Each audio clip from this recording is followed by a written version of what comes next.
Victime de prêtres pédophiles, il n'y a pas que l'argent qui compte. Le TVA Nouvelle de CHU débute à l'instant. Une des victimes de Lévis-Noël qui a refusé l'offre d'indemnisation livre ses commentaires. La Bastarache est juste là pour donner un chèque, prends-le ou laisse-le. Mais ces gars-là ont besoin de l'aide aujourd'hui. La CRE dénonce la centralisation d'emplois à Hydro-Québec et la corruption dans le monde municipal. Touche-t-elle la Gaspésie? Si on parle vraiment là, de corruption importante, moi, j'ai pas eu connaissance de rien à Gaspésie. Rapport attendu par le ministre de l'Éducation avant de se fixer sur l'avenir de la polyvalente Roland Pépin.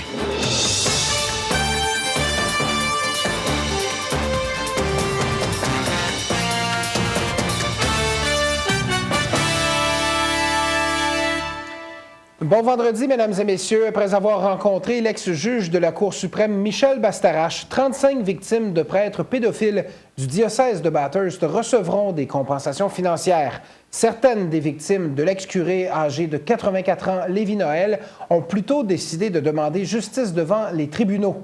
Annie Levasseur a recueilli les commentaires de l'une de ces victimes, Lowell Mallet. En janvier 2010, Lévis-Noël a plaidé coupable à 22 chefs d'accusation de nature sexuelle. Les infractions se sont produites entre 1958 et 1981 dans la péninsule acadienne sur 18 victimes d'âge mineur. Il s'agit de la plus lourde peine imposée à un prêtre pédophile au Canada. C'est grâce à certaines de ces victimes, dont Lowell Mallet, que justice a été rendue. Après de nombreuses années, ce dernier n'en pouvait plus de cacher la vérité. Presque une quarantaine d'années que je pensais que j'étais toute seule. Même, j'ai rencontré Monseigneur Edgar André Richard en 90, il m'a dit que j'étais le premier qui l'accusait. Puis aujourd'hui, j'ai une victime qui a 58, à lui puis son petit cousin, l'âge de 14 et 10 ans, était voir l'évêque dans le temps. Pour se plaindre, la seule chose qu'ils ont fait, ils l'ont pris de Paquetteville puis ils l'ont mis à Rivière-du-Portage. Selon lui, s'il y avait plus de transparence au sein du clergé, de nombreux autres prêtres seraient accusés.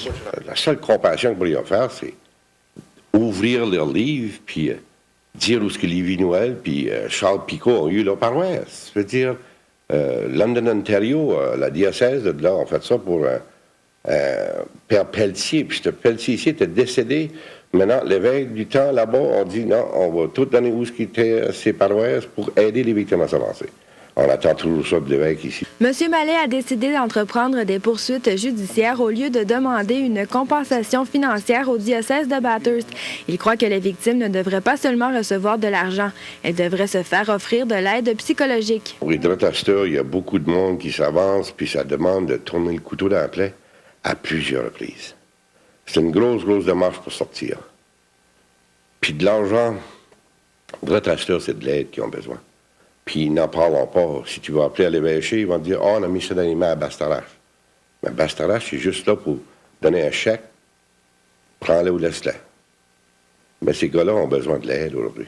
D'ici quelques jours, le diocèse de Bathurst saura s'il peut utiliser ces fonds en fiducie qui doivent servir à la formation de prêtres pour indemniser les victimes.